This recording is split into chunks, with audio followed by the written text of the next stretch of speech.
আসসালামু আলাইকুম প্রিয় দর্শক। বিএনপি ও জামাত ইসলামের প্রাপ্তি ভোটের শতাংশ ঘিরে আবারও নতুন করে আরেকটি খেলা শুরু হয়ে গেছে। এমন একটি ফাঁদ তৈরি হয়ে গেছে। তবে এখন গুরুত্ব না দিলে বা গুরুত্ব দিয়ে না দেখলে জামাতের জন্য সামনে বড় ধরনের ক্ষতি হতে পারে। সঠিক সময় পদক্ষেপ না নিলে তারা আবারও বড় ধাক্কা খেতে পারে। গত ৩৬ বছর ধরে বাংলাদেশের শাসন করেছেন দুই নারী প্রধানমন্ত্রী, বেগম খালেদা জিয়া এবং শেখ হাসিনা। তারা পর্যায়ক্রমে প্রধানমন্ত্রী এবং বিরোধী দলের নেত্রীর দায়িত্ব ছিলেন। কিন্তু এই দীর্ঘ সময়ে আমরা যা দেখে আসছি তাদের সম্পর্ক কখনো স্বাভাবিক ছিল না। বিশেষ করে বেগম খালেদা জিয়া একাধিকবার সৌজন্যমূলক সাক্ষাৎ করার চেষ্টা করলেও শেখ হাসিনার পক্ষ থেকে কোনো রকম সাড়া মেলেনি। রাজনৈতিক সুসম্পর্কের জায়গাটা বরাবরই অনুপস্থিত ছিল। 2026 সালে এসে বাংলাদেশে একজন পুরুষ প্রধানমন্ত্রী হয়েছে। আর দায়িত্ব গ্রহণ করার আগেই রাজনীতির মাঠে ইতিবাচক দৃষ্টি স্থাপন করেছেন তারেক রহমান সাহেব।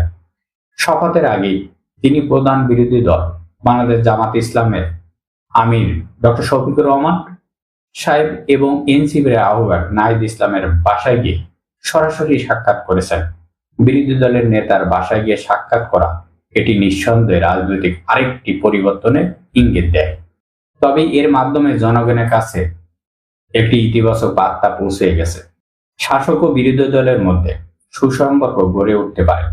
আমরা চাই সামনে কোনো সংকট এলে বিরোধী দল খোলামেলা আলোচনার মাধ্যমে সরকারকে জানাবে এবং একইভাবে সরকারও বড় কোনো সিদ্ধান্ত নেবার আগে বিরোধী দলের সঙ্গে আলোচনা করবে।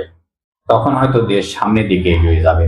তবে এখানে সরকারের দায়িত্ব অনেক অনেক বেশি, কারণ তারা 2/3 সংখ্যাগরিষ্ঠ পেয়েছে।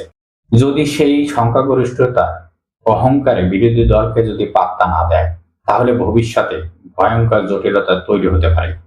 বিরোধী দলও কিন্তু কম শক্তিশালী নয়, এটাও আপনাদের মাথায় রাখতে হবে। এবার আসি তৃতীয় জাতীয় সংসদ নির্বাচনের ভোটের শতাংশ নিয়ে আলোচনায়। এই শতাংশ ঘিরে একটি নির্দিষ্ট বয়ান বসানোর চেষ্টা চলছে, বিশেষ করে মিডিয়ার কিছু সুশীল সমাজমহল জামাত ইসলামের প্রাপ্ত ভোটকে কমিয়ে দেখার চেষ্টা করছে। অথচ কমপক্ষে 30টি আসনের ফলাফল নিয়ে প্রশ্ন উঠছে এবং বিরোধী দল ইতিমধ্যে হাইকোর্টে মামলাও করে ফেলেছে। শুরুতে আমরা যা শুনেছি, বিএনপি পেয়েছে 46% ভোট আর জামাত পেয়েছেন 40% ভোট। ব্যবধান ছিল মাত্র 2.5% মতন। কিন্তু হঠাৎ করে নির্বাচন কমিশনের প্রজ্ঞাপনে যা দেখা যাচ্ছে, বিএনপি 49% আর জামাত 31% পেয়েছে। অর্থাৎ ব্যবধান দেখানো হচ্ছে 18%। এত পরিবর্তন কিভাবে এলো সেটাই এখন বড় প্রশ্ন। অনেকেই মনে করছেন এটি বিএনপির বাড়তি সুবিধা দেওয়ার জন্য কৌশল নেওয়া হচ্ছে। এই পরিস্থিতিতেই জামাত ইসলামের মিডিয়া সেল থেকে দ্রুত তথ্যভিত্তিক ডাটাবেস তৈরি করতে হবে।